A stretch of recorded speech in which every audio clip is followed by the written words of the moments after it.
இங்க ஒரு பொண்ண ஒருத்தன் கை கால்லாம் கட்டி தொங்க போட்டு வச்சிருக்கா. அவளோட வாயெல்லாம் மூடி அவ எங்கேயும் கத்தக்கூடாதுன்னு சொல்றதுக்காக அவள பத்திரமா இந்த வீட்ல வச்சிட்டு இருக்கா. இந்த பொண்ணு வேற யாரும் இல்ல, இவனோட பக்கத்து வீட்டு பொண்ணாதான் இருப்பா. இவ்ளோ பக்கத்து வீட்ல இருந்துட்டுமே பக்கத்துல அவங்க அம்மா அவங்க வீட்ல இருக்க சொந்தக்காரங்க எல்லாம் இவள தேடத்துக்கு போறாங்க. ஆனாலும் இவளால கத்தி அவங்க யாரையுமே கூப்பிட முடியாத சுச்சுவேஷன்ல இருக்கா. என்ன இதுன்னு பார்த்தா தன்னோட ஃப்ரெண்டோட அப்பாவா இருந்துட்டு இந்த பொண்ணு சின்ன வயசுல இருந்து வளரும் போது பக்கத்துலயே தான் இந்த ஆளு இருந்திருப்பான். தன்னோட ஃப்ரெண்டோட அப்பாவா இருந்துட்டு இவன் ஏன் இந்த மாதிரி எல்லாம் பண்ணிட்டு இருக்கான்னு சொல்லி அவளுக்குமே பயங்கரமான குழப்பம் வருது. ரொம்ப நேரம் ஆகியும் யாரும் அவளை காப்பாத்த வரலன்னு சொல்லி அவளே இன்னும் கொஞ்ச நாள்ல செத்து போயிடுவோம் அப்படின்ற மாதிரிதான் நினைச்சிட்டு இருக்கா. அதுக்கேத்த மாதிரி அவளோட யூரின் கூட அவளால கண்ட்ரோல் பண்ண முடியாம அந்த இடத்துல அவ போயிடுறா.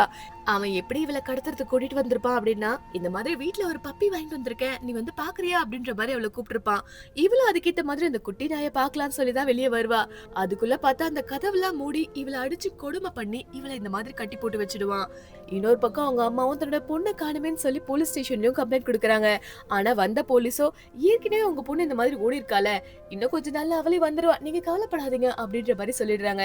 ஆனா அவங்களோட பொண்ணு பக்கத்து வீட்லயே இவ்ளோ கொடுமையை அனுபவிச்சிருக்கான்னு தெரியாத அந்த அம்மா ரொம்பவே சோகத்துல இருக்காங்க.